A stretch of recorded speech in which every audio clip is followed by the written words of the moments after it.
Hey there! So, welcome to Mr. B's first go at teaching ICT through a video.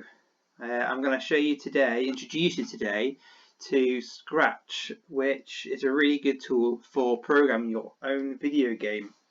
Obviously today is the first session, so it's a bit introductory, and then hopefully as we get better, and I get better, we can do some more interesting things. This is the final product.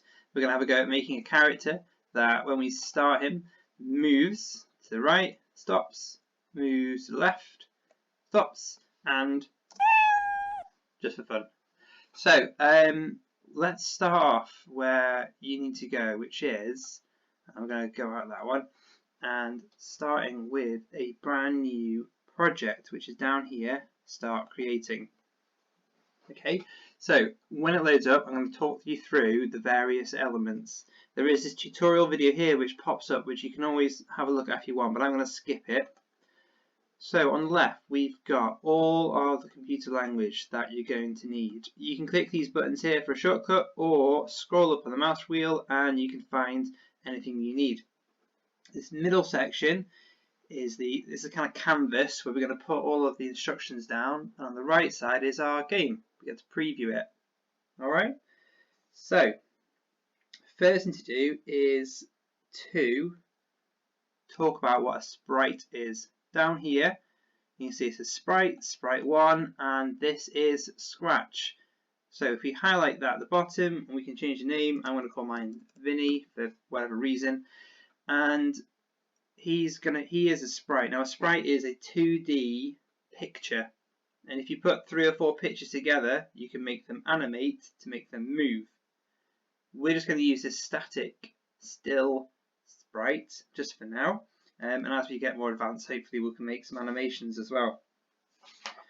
Right, so the first thing we want to look at is motion, to do with moving. So here we have a movement icon. If you click it, you can see that Vinny moves across to the side. Alright, and if you want to move him backwards, then what we need to do is change it from 10 or positive 10 to the minus 10.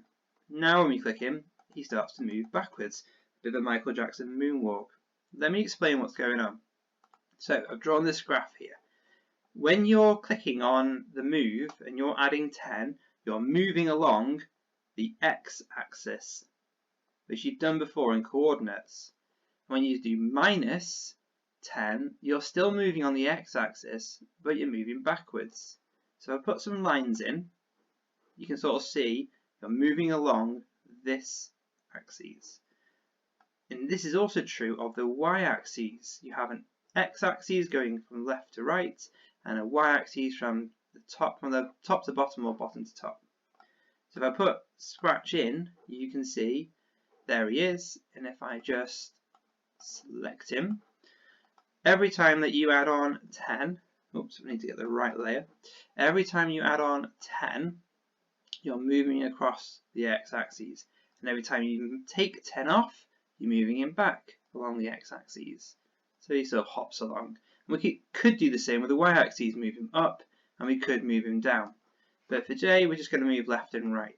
Okay. So the next thing to have a look at is the idea of the event flag. And here it is. So when we click on this green go flag, we create the whole software. We make it run. All right. So we just move that up to the side. But the problem we have is if we click it, it turns itself straight off, because not only is there nothing here, but one thing is it would just run through all the code we do put there. So for example, if I put move 10, well, this is minus 10, so he's going to move backwards. Every time I click it, he'll move backwards, and then nothing else happens. So what we want is, on the control, we want to find, if we go down, we can find the forever loop, which is here. And it literally means what it says.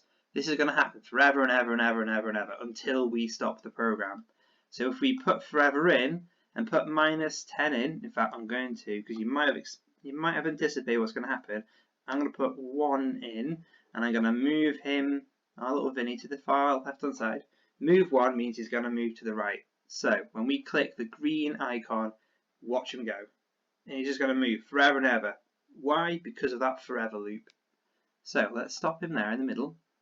This isn't great, is it? Because if we want to have a game, we don't always want our character to be moving. Maybe we want to stop him moving backwards. So how to go about that? Well, that's where this if statement comes in. It's a conditional, just like the conditionals you use in your writing. So if something in this diamond box, then move one step. So let's have a look at how we can do that. If we go down to our sensing and go through the sensing, we can find this key space pressed. If we put that in there, then if the key is pressed, and that's the space key, then move one step forward. Okay, let's put that in the forever loop and put the forever loop with the event. So click the start, and then I press the space key, he moves forward. I hold the space key, he moves forward, which is good. That's what we want. Space key though probably isn't a normal button for moving. So if we click on the drop down, we get all these options. We can have any key on the keyboard that we like. But I would imagine the most sensible one would be right arrow. So when I press the right arrow, he moves to the right. But what about the left? If we go back to the control, we can have a look at the if, then, else. We really need that. So let's move the if statement out and put the if something then else in. It's the same idea. Let's steal this little this sensing icon here and put it in. If key right arrow pressed, then move one step. Else or otherwise, put this if back in. And now you can probably see what we're going to need. We're going to need another sensing and another instruction. So let's go to the sensing, find the same one that we had before, which is key space pressed, and change it to the left arrow. Go back to motion, move 10 steps. We want to go backwards, so we want that to be negative, and we're going to do 1. So this should work. If we press the right arrow, we should go 1 step to the right, and if we press the left arrow, we should go -1 step. Let's see it. We can run, which we're already doing. Press the right, and we go to the right, stop, press left, and we go backwards. And now we have a character that can move. Admittedly, it's a bit slow, but that's okay, because we can change these numbers. These numbers have a special name. They're called variables, because they vary. We can change them to what we want. So we've got 2 and -2. And now when we move, we can see that he moves somewhat faster, twice as fast. 2 being double of 1. And you can change that to whatever you want, just whatever you want. That's the beauty of a variable. I try and keep them matching, and therefore our speed seems to be similar, but they can be what you want. Okay, and then one of the other things we're going to have a look at is creating some sort of interaction. Go on to the events. You'll find that the flag isn't the only event you can do. Another one you can do is to press the space key. There it is. So why don't we do that? Go to our sounds and click this one here and drag it and click it in. Play sound meow until done. So when you press the space bar, it's going to meow. Right, so let me know how you got on with that. And next week I'll try and upload for our ICT session another video.